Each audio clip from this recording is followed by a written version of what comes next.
If you guys know me and you followed some of my other reviews, you'll know that I really love these large GM SUVs, and the Cadillac Escalade is the most luxurious, best of those large SUVs. So obviously, I really like this thing. So last year I drove the 2021 Escalade, and it was with the new refreshed interior design, which this one has as well. But that one had one feature that I really wanted to check out that just wasn't on that vehicle, but is on this vehicle. That is the Super Cruise. So we're gonna go ahead and check out everything about this vehicle, including the different trims offered with the Escalade, the exterior design. We'll take a look all throughout the interior, and we'll take it for a drive and we'll test out that Super Cruise, and I'll let you guys know what I think throughout it all. Let's get into the review. And yeah, it's super windy outside today. Hopefully that's not too distracting in the video. But let's jump into the trims offered here with the Escalade. So the base trim is a luxury that starts out at $76,000. The premium luxury is up next at $82,000. Then you have a sport trim at $86,000, a premium luxury platinum trim at $100,000, and a sport platinum trim at $100,000 as well. Cadillac does offer the Escalade and the Escalade ESV. The ESV is basically the longer one, so you get more cargo space. Think Tahoe versus Suburban, or Yukon versus Yukon XL. And for the 2023 model, we'll actually get an Escalade V, where the Escalade now joins the V series of vehicles from Cadillac. That one will be interesting to check out for sure. What we're driving here is the Escalade Premium Luxury 4-wheel drive with that Super Cruise. So it's about mid-range in the pack, and I'm excited to jump into this one specifically. All right, let's start off talking about the exterior here. It is the bold, big Cadillac look. Definitely matches with the Escalade persona and the Cadillac brand with that big Cadillac grille and emblem up front. You've got a lot of chrome all over this thing. That color is actually called mahogany metallic, and it's a really interesting color. It looks very burgundy at first until you get it into some really direct sunlight, and then it looks almost a metallic burnt orange. It's really cool. The last one we had looked black most of the time, but when you got it into some sunlight, it had a very sparkly blue, a deep blue. So Cadillac's doing a lot of cool things with their color palettes here. Those headlights are obviously LED headlights. We got the new vertical design with the daytime running lights. Those wheels are 22-inch, 14-spoke polished wheels, which adds to the chrome aesthetic throughout this exterior. Of course, in the back, we have those signature vertical rear tail lights with a lot of deep detail and three-dimensional layers. You obviously get that Escalade badge. That 600 badge on the side is 600 Newton meters of torque, which is a designation that Cadillac is giving to a lot of their vehicles. That doesn't make a whole lot of sense and doesn't really matter. We'll open up that hatch here in just a second, but first let's talk about the full dimensions of this vehicle. Your wheelbase is 120.9 inches. Total length is 211.9 inches. Your width is 81.1 inches and height is 76.7 inches. So it's a big boy. Obviously, it's not one of the biggest ones because you do have the ESV, which is a bit bigger. All right, and just as is the case with all of these big GM SUVs, you can pop just the glass here with a single button in the back. So if you need to grab stuff quickly and you don't want to open the full hatch, you can just pop this glass. Obviously, you can do that from the remote as well, or you can pop the full rear hatch.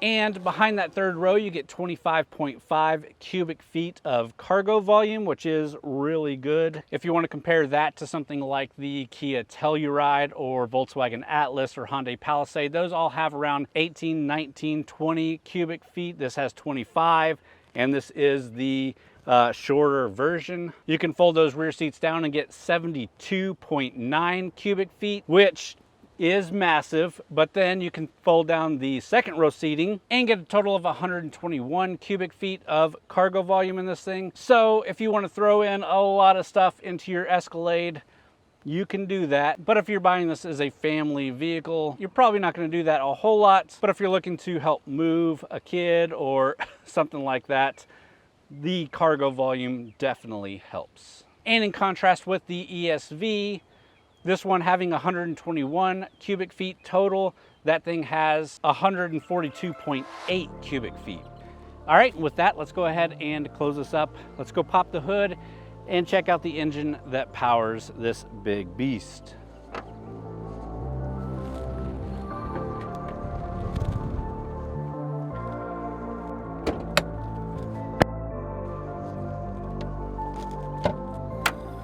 All right, guys, so you do have two engine options when it comes to the Escalade. The one we have here is the 6.2 liter V8 engine, and this pushes 420 horsepower, 460 foot-pounds of torque. You can also get a 3-liter turbo diesel under the hood, and that has 277 horsepower, 460 foot-pounds of torque. Both are matched up to a 10-speed automatic transmission. And I didn't drive the Escalade with the diesel engine, but I did drive a Yukon Denali with the diesel engine. So if you want to check that video out, I'll try to link it down in the description if you're interested on how that differs with this. Personally, I'll take the gas V8. With that, let's go ahead and jump inside. We'll take a look in the rear seats first, and then we'll move up to the front, take a look at the interior and the tech, and then we'll take it for a drive. All right, guys, first off, let's take a look in the very rear seats. One of the great things about these large SUVs is that even me, as a 6'1" adult that's pretty large, I can fit back here, no issues. Knees can go behind the second row seating, no issues. And it's not my favorite place to be in here, but if I need to, I can fit. I've got headroom. Just to show you, I can fit behind this. It's leaned back a little bit because my son likes to lean back when he sits. But you have USB Type-C ports back here. You have a quick button to fold this down. Very nice. So if I want to stretch out, I can. Or for getting things in and out or whatever. But the rear seats, no issues there. Let's move back up here into the second row. And again, here in the second row, plenty of room, lots of knee room, lots of headroom, lots of room for the feet. We've got our own AC and heat controls. We have our own cup holder that slides out.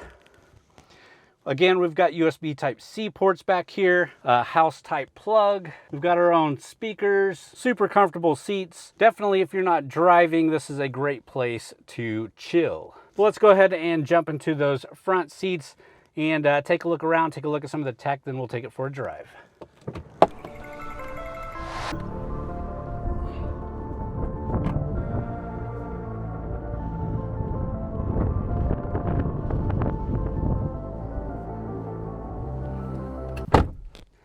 All right, guys, we are here now in the front seats.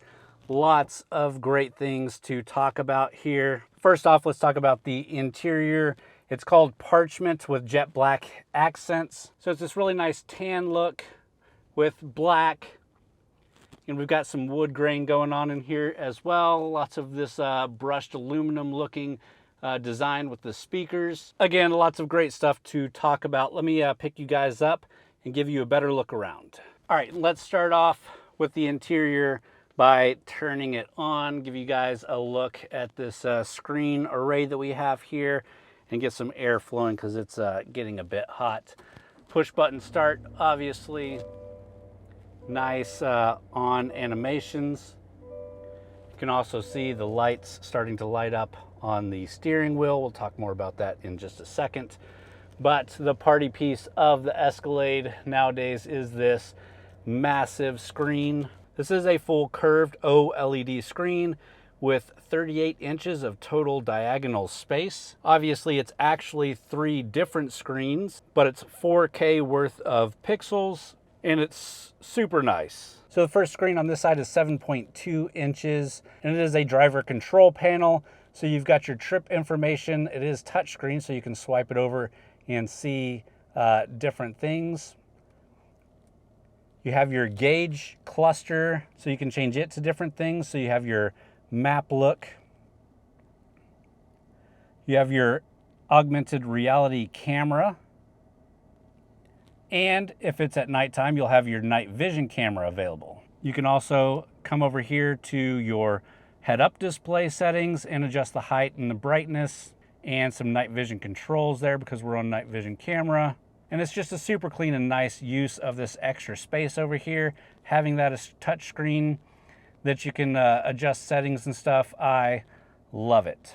Moving over, we have a 14.2-inch digital cluster. And again, we can come back here and put it into map view. We can put it into augmented reality view. And this will actually box out people if they're walking in front of the street or something like that. Same with the night vision, it'll do that as well. Typically, I'll just keep it here on the gauges. I think this is a clean, nice look and gives you the information that you're looking for. If I was doing a trip, I might have the map in here, but the AR camera and night vision camera are definitely distracting. You'd have to get used to those. But let's continue over. And this is a 16.9-inch information screen. It is touchscreen. We do have Apple CarPlay and Android Auto integrations, and it's a ton of features on here, but it's all super responsive and really nice looking. Definitely gives this a luxury feel. Again, right here, you can probably see this wood grain that we have that goes all the way across. We've been talking about these speaker grills for a while, but our audio system in here is an AKG studio reference system with 36 speakers throughout the cabin. It has a feature called conversation enhancement. So we've got microphones and speakers all throughout the cabin, and it will actually pick up your voice and project it throughout the cabin if you need to talk to somebody in the back seat. It makes it easier so you don't have to turn around, talk to them, or yell. This will pick it up and they can hear it back there, and then you can hear them as well. Great feature for families for sure. We also obviously have this massive panoramic sunroof.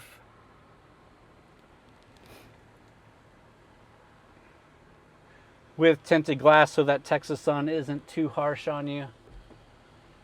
But I usually just keep it closed. Our console here is nice leather wrapped. I really like this center spot right here. You can throw your phone. It's pretty grippy, so your phone's not going to move around. It doesn't wirelessly charge your phone like some people that have jumped in this and thought, but you do have a wireless charger right here. You just slide your phone into and it will start wirelessly charging that phone. The console here is pretty deep and has some nice shelving in it. USB Type-C and USB Type-A ports in here. You have some cup holders. Again, USB Type-C, USB Type-A.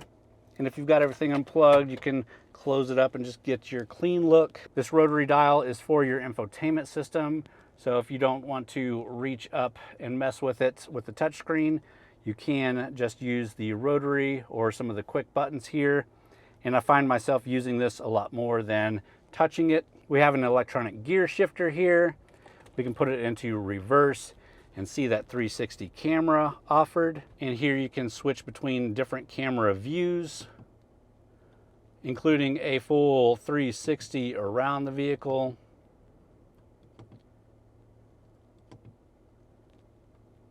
Which is pretty cool. You also have your automatic start stop off feature, an auto hold feature, and a lane guidance button right here. On the left hand side of the steering wheel, you've got your trailer assist, electronic parking brake.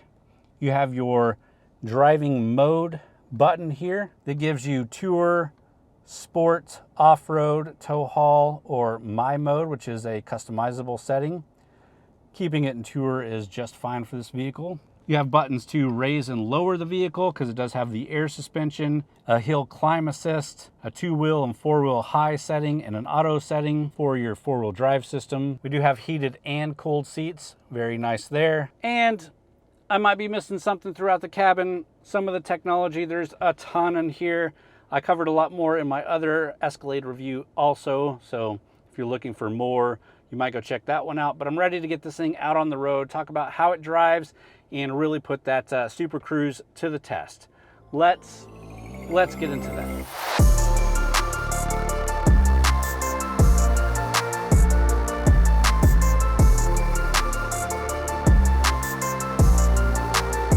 And as you might expect, it is a very smooth riding vehicle.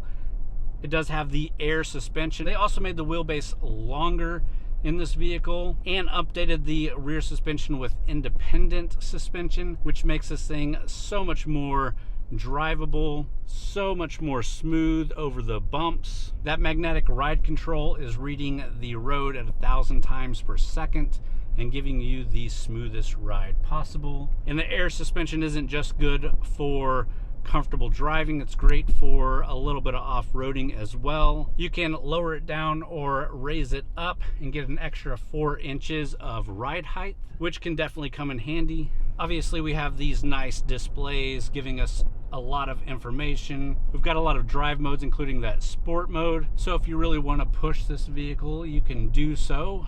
We'll try to open it up here once we hit a back road. But again, as a driver, it's just a great driving experience. And as a parent taking the family out on a trip, it is a fantastic GT experience. Obviously, in today's climate with gas prices the way they are, this taking premium fuel, that's going to be a concern for some people, but if you can afford this, you probably can afford the fuel as well. Of course, not to dismiss anybody struggling to pay for anything. The seats in here, super comfortable. Again, heated seats, cooled seats. The audio system in here is fantastic. You can pick individual seats and turn up or down the volume on there. So me as a driver, I can have it down a bit, but have the passenger and the rear seats up, because it's the kids who like to really rock out. There's just obviously so much good with this thing that I can't go over all of it. But if you had any doubts at all that this thing drove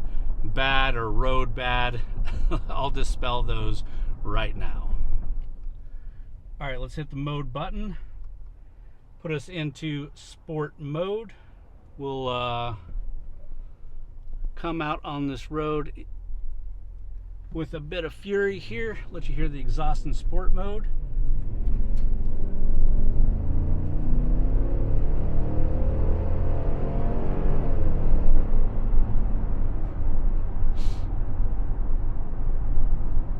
Yeah, no surprise, it's loud, it moves this thing, but this is a heavy beast that takes a lot of power to really get it up and going. But day-to-day driving, it's got plenty of power to get you where you need to go. If you need to switch lanes or power up a ramp or something like that, you have no issues there. Again, I drove this thing pretty much the whole week in the touring mode. You really don't need much else than that. Maybe when the V comes out, that sport mode will make more sense. We'll have to see there. Obviously, the off-roading modes are going to make sense if you're in some treacherous conditions. I did consider doing a full camping day in this, throwing a sleeping bag in the back and trying to sleep in the back and do a quick camping trip in this. Obviously, I didn't decide to do that, but I think this thing would be cool for that. You have your light off-roading ability, you have a ton of space back there, and I thought it would be a cool idea to camp in an Escalade. Maybe another time, Leave me a comment and let me know if you want to see something like that. But with that, let's go ahead and jump up on the highway. Let's talk about this Super Cruise, what it offers you, and if it's worth the hype. And then we'll pull over, talk about the price and competition, and some of my final thoughts.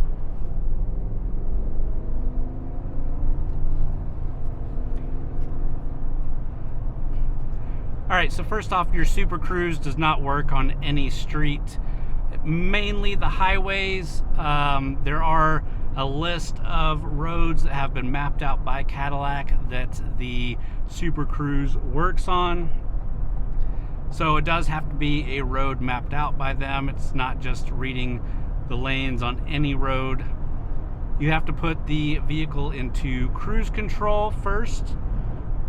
So we've got our cruise control activated. We have our radar guided cruise control activated, so it's keeping us a certain distance behind the car in front of us. And then we can hit the button here on the steering wheel that activates our Super Cruise. You can see the green light comes on. It will be red or blue if it's not finding the the stripes well. You can see it's blinking right now because it's not quite figuring something out. And I've had this issue a few times, and I can say that the longest I rode with the Super Cruise has been me kind of just testing it out by myself.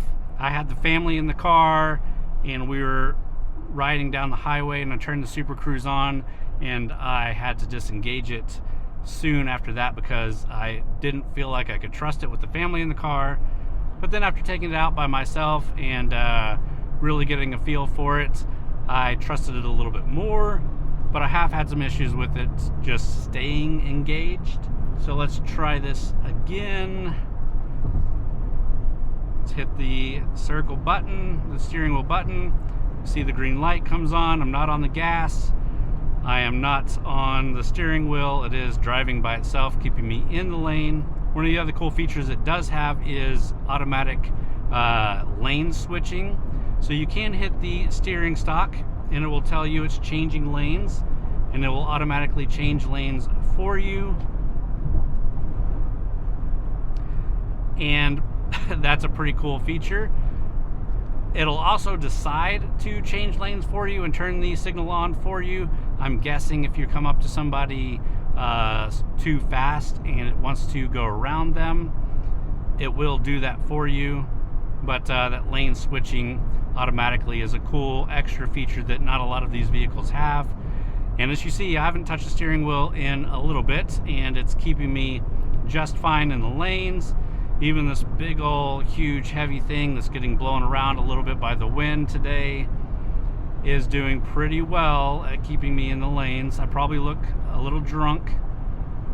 Let's switch lanes again.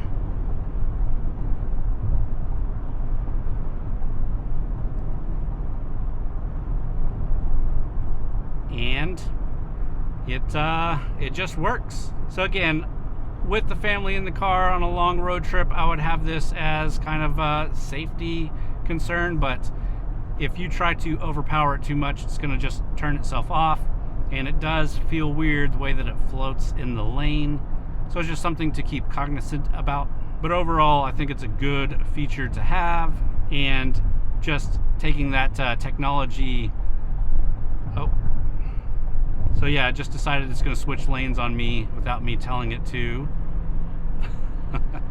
And felt like it didn't want to keep me in this lane. But yeah, people in front of me were going too slow, so it decided it was going to switch for me. And now we're just in the fast lane cruising. Now again, this isn't a completely hands-off system where you can't pay attention. You should be paying attention during this because again, it's failed on me a few times, but it's working pretty well. It's also not a system where you can put in an address into the navigation and it'll take you the entire way. That's just not where the technology is right now. But if you get up on a highway, it is a highway that is mapped out by Cadillac, then this will... It just decided switching lanes again. That's kind of cool. It's a technology that can get you down the road maybe a bit safer, maybe a bit less stress. And as we exit, it should turn itself off, which it does, because now if I hit the button again, it will tell me it doesn't recognize the road. Yep, says Super Cruise unavailable, no road information. So again, the Super Cruise is a feature that I've been looking forward to testing out for a while. I really think that Hyundai and BMW have really great systems outside of Tesla. Obviously, Tesla has kind of the best system out there right now, but the Hyundai system is really good. BMW system is really good. Nissan Infiniti system is really good, and it's nice to see GM, especially Cadillac, jumping into this technology as well. All right, guys, we've come a long way in this review. Let's wrap it up by talking about the price and the competition, and then I'll give you some of my final thoughts. Let's get into it. Starting off with the price of this thing. I already went through some of the base prices for the different trim levels, and again, we are in the premium luxury trim. that has a base price of $82,995. This one with the options that we have here is $105,915. The Super Cruise is a $2,500 option. The last Escalade we had that we reviewed didn't have the Super Cruise feature, but was actually more expensive. It was $109,000, but it had the rear infotainment system, but was basically the same trim. So if you want to compare this to other luxurious large SUVs, you really need to be looking at the Lincoln Navigator. That thing has a base price of $77,480 with a top range price of around $101,000. But you're looking at a 3.5 liter twin turbocharged V6 under the hood. They don't have a V8 option, but that does give you 450 horsepower, 510 foot-pounds of torque. So everybody knows those EcoBoost engines aren't slouches. You can look at the Lexus LX. It's a bit smaller, but does have a base price ranging from $89,000 to about $93,000. You do get a 5.7 liter V8, and that pushes 383 horsepower, 403 foot-pounds of torque. And the new Lexus LX 600 has been going around. Hopefully I'll get to drive that soon. So if you're looking forward to that, subscribe. We also have the Infiniti QX80. This is a vehicle that I've driven throughout the years. I just drove one recently. I like it more and more every time I drive it. Again, it's not as big as this. You're not going to get as big of a back end and cargo space with it, but it is a big luxurious vehicle and does come with a V8. We have that 5.6 liter V8 with 400 horsepower and 413 foot-pounds of torque. You can look at the BMW X7 with the base price range from $75,000 to $142,000. You do get a 4.4 liter V8. You can get it anywhere from 456 horsepower to 612 horsepower. The Mercedes GLS has a price range of $77,000 to $133,000. Also comes with the 4 liter V8. And then you can talk about the Genesis GV80, obviously not quite as big. You do have to option it up to get that third row, so you're not going to get a lot of cargo volume, and only comes in a 3.5 liter turbocharged V6 with 375 horsepower. So that's quite a bit of options out there and people competing in this space. Let's go ahead and talk about some of my final thoughts and what I think about the Escalade in this space, and we'll wrap up the video there. First off, I already said it in the beginning of this review. I really love these large GM SUVs. I love them as family vehicles, as traveling vehicles, as luxury vehicles, especially this Escalade. If I personally was in the market for one of these things, I probably wouldn't buy the Escalade. I would probably just get the GMC. I think it has a good compromise between luxury and style and a little bit more affordability, although they're pushing almost the same price. This is over $100,000 like we said, and those Yukon Denali's can get up into the $80,000, $90,000 range. So I also really like the Tahoe. If you go back and check out my last video with the Tahoe, I really just loved having that thing for the week. I loved having this for the week as well. But again, personally myself, I would probably not get the Escalade just because, I don't know, I don't feel like that flashy of a person. But if you're drawn to the Escalade, you got the money for the Escalade, it's definitely a great option. Definitely a great purchase, especially over the other competition on the market for this thing. I just really like this Escalade. So with that, I hope you did enjoy this video. If you did, please hit that thumbs up button. Leave me a comment down below. Let me know what you think about the Escalade. Specifically, I'd love to know what you think about the Super Cruise feature. Subscribe to the channel if you're into automotive reviews. We post a new video every week. Also go check out TXGARAGE.com, where we've got a lot of written reviews as well as event and news coverage from a lot of great authors over there. But with that, guys, I gotta get out of here before my camera blows over. Thanks for watching.